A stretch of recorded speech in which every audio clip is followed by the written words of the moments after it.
ఈ విషయం మీకు తెలుసా? ఈ ట్యాంక్ అయితే క్రాక్ అయిపోయింది. లీక్ అయితే వస్తుంది. పైన కూడా పగిలిపోయిందనమాట. సో, కొత్త ట్యాంక్ వేసుకోవాలి. కొత్త ట్యాంక్ తీసుకొచ్చి ఎక్కడ హోల్స్ వేసుకోవాలో వేసుకున్నాము. దానికి తగ్గట్టుగా ట్యాంక్ నిప్పల్స్ బిగించుకుంటున్నాము. ట్యాంక్ నిప్పల్స్‌కి 2 సైడ్‌లు రబ్బర్లు వేయాలి.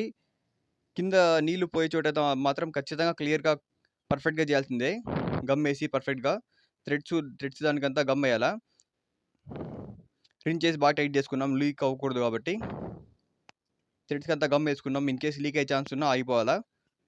దాని తర్వాత టెఫ్లాన్ టేప్ వేసి దీనికి ఏ పైప్ ఫిట్టింగ్ ఉందో అక్కడ పీవీసీ, సీపీవీసీ, యూపీవీసీ లాంటివి. ఇది పీవీసీ ఉంది కాబట్టి పీవీసీ ఎఫ్టీఏ వేస్తున్నాము 1 ఇంచ్‌ది.